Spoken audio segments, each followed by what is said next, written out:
Our CBCI team continues to press for answers in the controversial GTH land deal.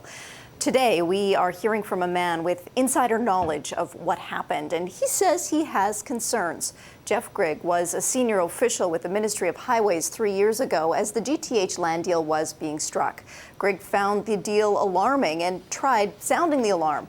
The I-Team's Jeff Leo joins us to talk about this. Jeff, tell us about Grigg's concerns. Well, Jill, this all started about 3 years ago, back in 2014, and that is when Grigg first learned the GTH had bought 204 acres from a Regina developer for $103,000 an acre. Now, at that time, Grigg was the Director of Property Standards for the ministry. He was essentially the rules cop when it came to buying land for the ministry, and he said this deal made no sense. Ridiculous. How did it ever get there? There's no appraisal that gives that number. There's no indicator, not even in the ballpark of that number. Where did that come from? So at that very time, back in 2013, 2014, the ministry was planning to buy or expropriate that very land based on its own appraisal, which said the property was worth $30,000 to $35,000 an acre. Now, the Ministry of Highways would have to buy that land from the GTH.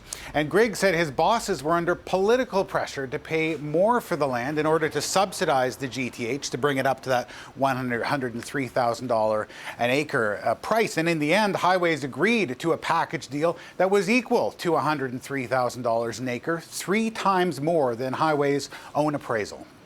It was a way of crunching numbers with one goal in mind, to get to $103,000 by any means. I couldn't even justify with the base land value and all the damages to get to $50,000 an acre. Never mind twice that. So, Jeff, we know the Ministry of Highways' purchase of this land was part of a huge project, the Regina Bypass Project. Right. Could the GTH deal have implications for that? Yeah, Grigg certainly thinks that it can. About half of all the land acquired for the bypass was expropriated, and Grigg says it's likely many of those people will be lining up at the ministry's door to argue that if that $103,000 an acre price is fair for the GTH, why isn't it fair for me? And so he thinks there could be long-term impacts here with that. And what about the ministry, Jeff? What's it saying about Grigg's concerns?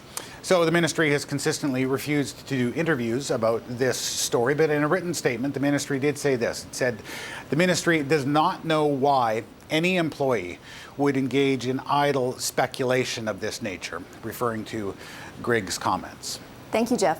You're welcome.